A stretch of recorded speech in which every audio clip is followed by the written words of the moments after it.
নমস্কার, দেখছেন কলকাতা টিভি। আপনাদের সঙ্গে রয়েছি আমি ঋষিকেশ। বড়সড় ঘোষণা করলো রাজ্য সরকার। রাজ্যের তরুণ প্রজন্মকে সুশৃঙ্খল এবং কর্মমুখী করে তুলতে এনসিসি চালু করার ঘোষণা করেছে রাজ্য সরকার, এবং সমস্ত স্কুলে কিন্তু এনসিসি বা ন্যাশনাল ক্যাডেট কোর চালু বাধ্যতামূলক করা হয়েছে বলে জানানো হয়েছে রাজ্য সরকারের পক্ষ থেকে। এছাড়াও রাজ্যের 4টি গুরুত্বপূর্ণ দপ্তরে অগ্নিবীরদের জন্য 20% সংরক্ষণের কথাও কিন্তু ঘোষণা করা হয়েছে। কোন সেই 4টি দপ্তর? যেমন আইন শৃঙ্খলা পরিস্থিতি বা বিপর্যয় মোকাবিলার মতন দপ্তরগুলিতে এই অগ্নিবীরদের জন্য 20% সংরক্ষণ থাকছে। কি কি সেটা? ধরুন, পুলিশ, দমকল, সিভিল ডিফেন্স এবং বন বিভাগের মতন জায়গাগুলোতে কিন্তু আগামী দিনে অগ্নিবীরদের জন্য 20% সংরক্ষণ করা হবে বলে জানানো হয়েছে রাজ্য সরকারের পক্ষ থেকে।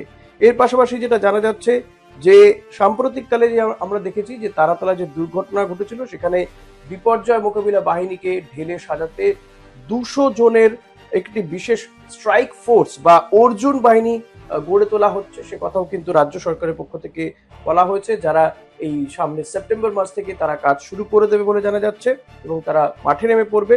এর পাশাপাশি আরো যে বিষয়গুলো জানানো হচ্ছে যে এই যে অগ্নিবীর দের নেওয়া হয়, কেন্দ্রীয় সরকার যে অগ্নিবীর প্রথা চালু করেছে যে সেনাবাহিনীতে, সেই অগ্নিবীরদের যে মেয়াদ ফুরিয়ে যাওয়ার পরে অনেক সময় তারাও বেকার বসে থাকছে বা কোথাও তাদেরকে কর্মসংস্থান দেওয়া যাচ্ছে না। সেই কারণেই কিন্তু একদিকে অগ্নিবীরদের জন্য সংরক্ষণ, এবং যেহেতু এই অগ্নিবীররা সেনাবাহিনীর ট্রেনিং পেয়েই তারা অগ্নিবীর হিসেবে বা সেনাবাহিনীতে তারা জওয়ান হিসেবে কাজ করছেন, ফলত তাদের যখন মেয়াদ শেষ হয়ে যাচ্ছে, যাদেরকে অ্যাবসর্ব করা হচ্ছে না, তাদেরকে কিন্তু রাজ্য সরকার আগামী দিনে কাজে লাগাতে চাইছে।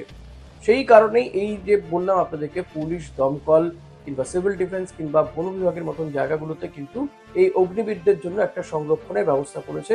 সেটা 20% সংরক্ষণ করা হবে, এবং প্রত্যেকটা স্কুলে আগামী দিনে, সরকারি স্কুলগুলোতে তো বটেই, বেসরকারি স্কুলেও কিন্তু আগামী দিনে এই এনসিসি চালু করার কথা জানিয়েছে রাজ্য সরকার। এখন দেখা যাক যে রাজ্য সরকারের এই ঘোষণার পরে পরে এই শিক্ষাবর্ষ থেকেই এই এনসিসি চালু হয় বিভিন্ন স্কুলগুলোতে, নাকি আগামী বছর থেকে চালু হয়। কারণ এখনো কিন্তু এনসিসি চালু রয়েছে, তবে সেটা বাধ্যতামূলক নয়। সব স্কুলে এই ন্যাশনাল ক্যাডেট কোর ব্যবস্থা চালু নেই, প্রশিক্ষণ দেওয়া হয় না। একদিকে যেমন এই প্রশিক্ষণ দিতে গিয়ে আরো নতুন কর্মসংস্থান তৈরি হবে, কারণ এই প্রশিক্ষণ দিতে গেলে স্কুলগুলোতে সেই ধরনের টিচারের প্রয়োজন পড়বে, শিক্ষকের প্রয়োজন পড়বে, ফলত একটা কর্মসংস্থানের জায়গা, নতুন করে একটা কর্মসংস্থানের জায়গা খুলে যাবে। সেখানে বহু চাকরি বাকরি হবে বলে জানা যাচ্ছে।